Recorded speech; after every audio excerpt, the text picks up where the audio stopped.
By ಎಲೆಕ್ಷನ್ನ 3 ಕ್ಷೇತ್ರಗಳಲ್ಲಿ BJP washout ಆಗಿರತಕ್ಕಂಥದ್ದು. ಕಮಲ ಬತ್ತಳಿಕೆಯಲ್ಲಿ ಅಸ್ತ್ರಗಳಿಲ್ಲದೆ ಖಾಲಿಯಾಗಿದೆ. ಉಪಸಮರದಲ್ಲಿ BJP ಎದುರು ತೊಡೆತಟ್ಟಿ ಗೆದ್ದಿರುವ ಕೈ. ಬೈ ಎಲೆಕ್ಷನ್ನ 3 ಕ್ಷೇತ್ರಗಳಲ್ಲಿ ಬಿಜೆಪಿ ವಾಶ್ಔಟ್ ಆಗಿದೆ. ಕಮಲ ಬತ್ತಳಿಕೆಯಲ್ಲಿ ಅಸ್ತ್ರಗಳಿಲ್ಲದೆ ಖಾಲಿಯಾಗಿರತಕ್ಕಂಥದ್ದು. ಉಪಸಮರದಲ್ಲಿ ಬಿಜೆಪಿ ಎದುರು ತೊಡೆತಟ್ಟಿ ಗೆದ್ದಿರುವ ಕೈ. ಮೂಡಾ ವಕ್ತ್ ಬ್ರಹ್ಮಾಸ್ತ್ರ ಎಲ್ಲವೂ ಟುಸ್ ಆಯ್ತಾ ಅಂತ ಬಿವೈ ವಿಜೇಂದ್ರ ಮ್ಯಾಜಿಕ್ ವರ್ಕೌಟ್ ಆಗಿಲ್ವಾ? ಎಲ್ಲಿ ಎಡವಿದ್ದು ಬಿಜೆಪಿ ರಾಜ್ಯ ಬಿಜೆಪಿ. ಹಾಗಾದ್ರೆ ಕಮಲ ಪಾಳಯದಲ್ಲಿ ಮುಂದಿನ ಹೆಜ್ಜೆ ಏನು? ಬೈ ಎಲೆಕ್ಷನ್ನ 3 ಕ್ಷೇತ್ರಗಳಲ್ಲಿ ಬಿಜೆಪಿ ವಾಶ್ಔಟ್ ಆಗಿರತಕ್ಕಂಥದ್ದು. ಕಮಲ ಬತ್ತಳಿಕೆಯಲ್ಲಿ ಅಸ್ತ್ರಗಳಿಲ್ಲದೆ ಖಾಲಿ ಆಯ್ತಾ? ಉಪಸಮರದಲ್ಲಿ ಬಿಜೆಪಿ ಎದುರು ತೊಡೆತಟ್ಟಿ ಗೆದ್ದಿರುವ ಕೈ. ಮೂಡಾ ವಕ್ತ್ ಬ್ರಹ್ಮಾಸ್ತ್ರ ಎಲ್ಲವೂ ಟುಸ್ ಆಯ್ತಾ? ಬಿಜೆಪಿ ಎಲ್ಲಿ ಎಡವಿದ್ದು? ಬಿವೈ ವಿಜೇಂದ್ರ ಮ್ಯಾಜಿಕ್ ವರ್ಕೌಟ್ ಆಗಿಲ್ವಾ? ಹಾಗಾದ್ರೆ ಕಮಲಪಾಳಯದಲ್ಲಿ ಮುಂದಿನ ಹೆಜ್ಜೆ ಏನಿರಬಹುದು? ಏನು ನಂತರದ ತಂತ್ರಗಳು, ಪ್ರತಿತಂತ್ರಗಳು? ಬೈ ಎಲೆಕ್ಷನ್ನ 3 ಕ್ಷೇತ್ರಗಳಲ್ಲಿ ಬಿಜೆಪಿ ವಾಶ್ಔಟ್ ಆಗಿದೆ. ಪ್ರತಿಷ್ಠೆಯ ಕ್ಷೇತ್ರವಾಗಿರ್ತಕ್ಕಂಥ 3 ಕ್ಷೇತ್ರಗಳು ಸಂಡೂರು ಆಗಿರ್ಬೋದು, ಶಿಗ್ಗಾವಿ ಆಗಿರ್ಬೋದು, ಚನ್ನಪಟ್ಟಣ ಆಗಿರ್ಬೋದು. ಅಬ್ಬರದ ಪ್ರಚಾರ ಕೂಡ ನಡೆಸಿದ್ರು, ಎಲ್ಲ ತಂತ್ರಗಳನ್ನು ರೂಪಿಸಿದ್ರು ಒಂದು ಪಕ್ಷದ ವಿರುದ್ಧವಾಗಿ, ಕಾಂಗ್ರೆಸ್ ವಿರುದ್ಧವಾಗಿ. ಆದರೂ ಕೂಡ ಎಡವಿದ್ದಲ್ಲಿ ವಿಜೇಂದ್ರ ಅವರ ಒಂದು ತಂತ್ರಗಳು ಫೇಲ್ ಆಯ್ತಾ? ಮ್ಯಾಜಿಕ್ ವರ್ಕೌಟ್ ಫೇಲ್ ಆಯ್ತಾ? ಎಲ್ಲಿ ಕಮಲಪಾಳಯದ ಒಂದು ತಂತ್ರಗಳು ಫೇಲ್ ಆಗಿದ್ದು? 3 ಕ್ಷೇತ್ರಗಳಲ್ಲಿ ಹೀನಾಯವಾಗಿ ಸೋಲ್ಕೊಂಡಿರ್ತಕ್ಕಂಥದ್ದು ಕಮಲದೊಂದು ಬತ್ತಳಿಕೆಯಲ್ಲಿ ಅಸ್ತ್ರಗಳಿಲ್ಲದೆ ಖಾಲಿ ಆಯ್ತಾ? ಉಪಸಮರದಲ್ಲಿ ಬಿಜೆಪಿ ಎದುರು ತೊಡೆತಟ್ಟಿ ಗೆದ್ದಿರ್ತಕ್ಕಂಥದ್ದು ಕಾಂಗ್ರೆಸ್. ಭಾರಿ ಮತಗಳ ಅಂತರದೊಂದಿಗೆ ಗೆದ್ದಿರ್ತಕ್ಕಂಥದ್ದು 3 ಕ್ಷೇತ್ರಗಳಲ್ಲಿ. ಬೋನಸ್ ಪಾಯಿಂಟ್ ರೀತಿ ಈಗ ಮತ್ತೆ ಪಕ್ಷಕ್ಕೆ 3 ಕ್ಷೇತ್ರಗಳನ್ನು ಆ್ಯಡ್ ಮಾಡಿಕೊಂಡಿರ್ತಕ್ಕಂಥದ್ದು ಕಾಂಗ್ರೆಸ್. ಹಾಗಾದರೆ ಕಮಲಪಾಳಯದ ಮುಂದಿನ ಹೆಜ್ಜೆ ಏನಾಗಿರ್ಬೋದು? ಬೈ ಎಲೆಕ್ಷನ್ನ 3 ಕ್ಷೇತ್ರಗಳಲ್ಲಿ ಬಿಜೆಪಿ ವಾಶ್ಔಟ್ ಆಗಿರ್ತಕ್ಕಂಥದ್ದು. ಎಲ್ಲಿ ಎಡವಿದ್ದು ಬಿಜೆಪಿ ಆಗಿದ್ರೆ? ಪ್ರಚಾರದಲ್ಲಿ ಎಡವಿದ್ರಾ? ಎಲ್ಲಿ?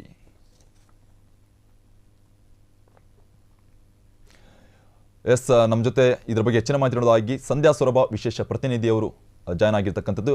ಸಂಧ್ಯಾ ಸೊರಬ, ಎಲ್ಲಿ ಎಡವಿದ್ದು ಬಿಜೆಪಿ ಈ ಒಂದು 3 ಕ್ಷೇತ್ರಗಳಲ್ಲಿ ಹೀನಾಯವಾಗಿ ಸೋಲನ್ನು ಕಂಡಿರ್ತಕ್ಕಂಥದ್ದು? ಎಡವಿದ್ದೆಲ್ಲಿ ಬಿಜೆಪಿ ಅಂತ? ಚೇತನ್, ಪ್ರಮುಖವಾಗಿ ಉಪಚುನಾವಣೆಯನ್ನ ಎದುರಿಸೋಕೆ ಬಿಜೆಪಿಯ ಬಳಿ ಯಾವುದೇ ಅಸ್ತ್ರ ಇರಲಿಲ್ಲ. ಸಿದ್ದರಾಮಯ್ಯರನ್ನ ಕೆಳಗೆ ಇಳಿಸಬೇಕು ಅಂತ ಮೂಡಾ ಹಗರಣದ ವಿಚಾರವನ್ನು ಮೈಸೂರಿನವರೆಗೆ, ಬೆಂಗಳೂರಿನಿಂದ ಹಿಡಿದು ಮೈಸೂರಿನವರೆಗೆ ಪಾದಯಾತ್ರೆನ ರಾಜ್ಯಾಧ್ಯಕ್ಷ ವಿಜಯೇಂದ್ರ ನೇತೃತ್ವದಲ್ಲಿ ಮಾಡಿದ್ರು. ಇವತ್ತು ಹೈಕೋರ್ಟ್ ಅಂಗಳಕ್ಕೆ ಅದು ಬಂದಿದೆ. ಆದರೂ ಕೂಡ ಸಿದ್ದರಾಮಯ್ಯ ವಿರುದ್ಧ ಯಾವುದೇ ಒಂದು ಪ್ರಬಲವಾದ ಅಸ್ತ್ರ ಮೂಡಾ ಆಗಲಿಲ್ಲ. ಅಷ್ಟೇ ಅಲ್ಲ, ಇತ್ತೀಚೆಗೆ ಉಪಚುನಾವಣೆಯ ಹೊತ್ತಿಗೆ ವಕ್ಫ್ ವಿಚಾರವನ್ನು ಬಿಜೆಪಿ ದಾಳವನ್ನಾಗಿ ಚೆನ್ನಾಗಿ ಉಳಿಸ್ತು ಮತ್ತು ಪ್ರತಿ ಪ್ರಚಾರದಲ್ಲೂ 3 ಕ್ಷೇತ್ರದ ಏನು ಪ್ರಚಾರದಲ್ಲಿದೆ ವಕ್ಫ್ ವಿಚಾರವನ್ನು ಅಸ್ತ್ರವನ್ನಾಗಿ ಬಳಸ್ತು. ಆದರೆ ವಕ್ಫ್ ವಿಚಾರ ಅಸ್ತ್ರವನ್ನಾಗಿ ಬಳಸಿದ್ದೇ ಬಿಜೆಪಿಗೆ ಮುಳುವಾಯಿತು, ಕಾಂಗ್ರೆಸ್ಗೆ ಪ್ಲಸ್ ಆಯಿತು. ಹಾಗಾಗಿ ಕಾಂಗ್ರೆಸ್ ಉರುಳಿಸೋಕೆ ಅಥವಾ ಸಿದ್ದರಾಮಯ್ಯನ ಕೆಳಗಿಳಿಸೋಕೆ ಬಿಜೆಪಿ ಬಳಿ ಇದ್ದಂತಹ ಈ ವಕ್ಫ್ ಅಸ್ತ್ರ ಕೂಡ ಖಾಲಿ ಆಯಿತು. ಅದು ಕೂಡ ಟುಸ್ ಆಯಿತು. ಒಂದು ಮೂಡಾ, ಒಂದು ವಕ್ಫ್, ಎರಡೂ ಕೂಡ ಟುಸ್ ಆಯಿತು. ಮತ್ತೊಂದು ಕೆಲವು ದಿನಗಳ ಹಿಂದಷ್ಟೇ ಅಭಿವೃದ್ಧಿ ಯಾವುದೇ ಕ್ಷೇತ್ರದಲ್ಲಿ ಆಗ್ತಾ ಇಲ್ಲ, ಶಾಸಕರ ಕ್ಷೇತ್ರದಲ್ಲಿ ಅಭಿವೃದ್ಧಿ ಆಗ್ತಾ ಇಲ್ಲ, ಗ್ಯಾರಂಟಿಗಳಿಗೆ ಮಾತ್ರ ಹಣವನ್ನು ಸರ್ಕಾರ ನೀಡ್ತಾ ಇದೆ ಅನ್ನೋ ನಿಟ್ಟಿನಲ್ಲಿ ಕೂಡ ಖಾಲಿ ಚಂಬು ಅನ್ನೋ ಒಂದು ಅಸ್ತ್ರವನ್ನ ಬಿಜೆಪಿ ಕಾಂಗ್ರೆಸ್ ವಿರುದ್ಧ ಬಿಟ್ಟಿತ್ತು. ಆ ಖಾಲಿ ಚಂಬು ಈಗ ಬಿಜೆಪಿಗೆ ಖಾಲಿಯಾಗಿದೆ. ಯಾಕಂದ್ರೆ ಈಗ ಸದ್ಯಕ್ಕೆ ಬಿಜೆಪಿಯ ಬಳಿ ಯಾವುದೇ ಅಸ್ತ್ರ ಇಲ್ಲ.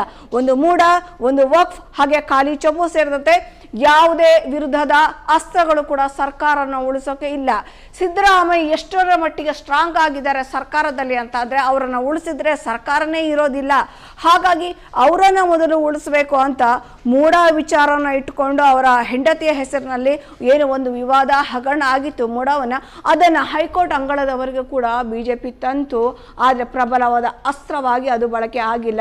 ವಕ್ಫ್ ವಿಚಾರದಲ್ಲಿ ಜಮೀರ್ ಅಹಮದ್ ಏನು ವಕ್ಫ್ ಸಚಿವ ಹಾಗೂ ನಿವೇಶನ ಹಂಚಿಕೆ ಇರ್ಬೋದು ಅಥವಾ ಮುಸ್ಲಿಮರ ಒಂದು ಪ್ರಮುಖ ನಾಯಕರಾಗಿದ್ದ ಜಮೀರ್ ಅಹಮದ್ ಅವರನ್ನು ಕೂಡ ಒಂದು ಕಾಂಗ್ರೆಸ್ನ ಕಂಠಸ್ಯ ಅಂತ ನಿಟ್ಟಿನಲ್ಲಿ ವಕ್ಫ್ ವಿಚಾರವನ್ನಾಗಿ ದಾಳವನ್ನಾಗಿ ಉಪಚುನಾವಣೆಯಲ್ಲಿ ಬಳಸಿದ್ದೇ ಅದು. ಈ ವಕ್ಫ್ ವಿಚಾರವನ್ನ ಅಸ್ತ್ರವನ್ನಾಗಿ ಬಿಜೆಪಿ ಎಲ್ಲಿ ಬಳಸ್ತೋ ಅದೇ ಕೂಡ ಇವರಿಗೆ ಮೈನಸ್ ಆಯಿತು, ಕಾಂಗ್ರೆಸ್ಗೆ ಪ್ಲಸ್ ಆಯಿತು.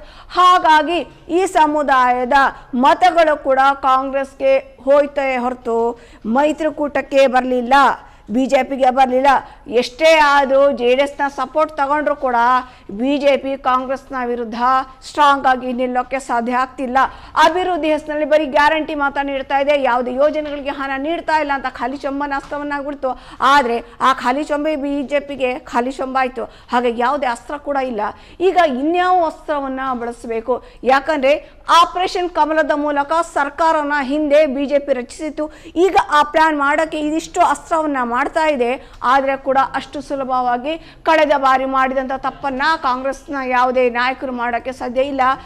ಸಿದ್ದರಾಮಯ್ಯ ಸ್ಟ್ರಾಂಗ್ ಆಗಿ ನಿಂತಿದ್ದಾರೆ, ಬಿಜೆಪಿ ಬಳಿ ಯಾವುದೇ ಅಸ್ತ್ರಗಳು ಇಲ್ಲ. ಹಾಗಾಗಿ ಖಾಲಿಗೆ ಅಸ್ತ್ರಗಳು ಬಿಜೆಪಿ ಇದೆ. ಮತ್ತೊಂದು ರಾಜ್ಯಾಧ್ಯಕ್ಷ ಆಗಿರುವಂತಹ BY ವಿಜೇಂದ್ರ ಸರಿಯಾಗಿ ಕೋರ್ ಕಮಿಟಿಯ ಸಭೆಯನ್ನು ಮಾಡ್ತಿಲ್ಲ. ಅಲ್ಲಿ ಏನು ಒಂದು ತೀರ್ಮಾನ ತೆಗೆದುಕೊಳ್ಳುತ್ತೆ ಅದಕ್ಕೆ ತಕ್ಕಂಗೆ ಬಿಜೆಪಿ ನಡ್ಕೋಬೇಕಾಗುತ್ತೆ. ಅವರು ಎಳಸಿದ್ದಾರೆ, ಅಷ್ಟು ಅವರಿಗೆ ರಾಜಕೀಯ ಪ್ರಾಬಲ್ಯ ಇಲ್ಲ, ರಾಜಕೀಯ ಒಂದು ಚಾಣಾಕ್ಷ ಇಲ್ಲ. ಎಷ್ಟೋ ಕೂಡ ಅವರಿಗೆ ನಾಯಕತ್ವ ಕೊಟ್ಟರು ಕೂಡ ಅವರು ಇವೆಲ್ಲವನ್ನು ಒಗ್ಗೂಡಿಸೋಕ್ಕೆ ಏನು ಬಿಜೆಪಿ ಮತ್ತು JDS ಎಲ್ಲವನ್ನು ಒಗ್ಗೂಡಿಸಿ ಕಾಂಗ್ರೆಸ್ಸನ್ನು ವಿರುದ್ಧದ ಅಸ್ತ್ರವನ್ನು ಬಳಸೋಕ್ಕೆ ವಿಫಲ ಆದರೂ. ಮೂಢ ಹಗರಣ ನಡೆದಿದೆ BY ವಿಜೇಂದ್ರ ನೇತೃತ್ವದಲ್ಲಿ. ಆದರೆ ಯಾವುದೇ ಕೂಡ ವಕ್ಫ್ ಎಲ್ಲಿಯ ಮಟ್ಟಿಗೆ ಅಂದರೆ ನಮ್ಮ ದೆಹಲಿಯ ಮಟ್ಟಿಗೂ ಕೂಡ ಅದು ವಿಚಾರ ಹೋಗಿತ್ತು. ವಕ್ಫ್ ವಿವಾದ ಈಗಷ್ಟೇ ಉಪಚುನಾವಣೆಯಲ್ಲಿ ಪ್ರಮುಖವಾದ ಅಸ್ತ್ರವೇ ಕಮಲಕ್ಕೆ ಅದಾಗಿತ್ತು. ಅದು ಯಾವುದೇ ಕೂಡ ಅವರಿಗೆ ವರ್ಕೌಟ್ ಆಗಿಲ್ಲ. ಹಾಗಾಗಿ ಇವರ ಯಾವುದೇ ಅಸ್ತ್ರಗಳು ಟುಸ್ ಆಗಿದೆ. ಸಿದ್ದರಾಮಯ್ಯ ಸದ್ಯಕ್ಕೆ ಸ್ಟ್ರಾಂಗ್ ಆಗಿದ್ದಾರೆ. ಚೇತನ್, ಧನ್ಯವಾದಗಳು ಸಂಧ್ಯಾ ಸ್ವರ್ಮ ನಿಮ್ಮೆಲ್ಲ ಮಾಹಿತಿಗಾಗಿ.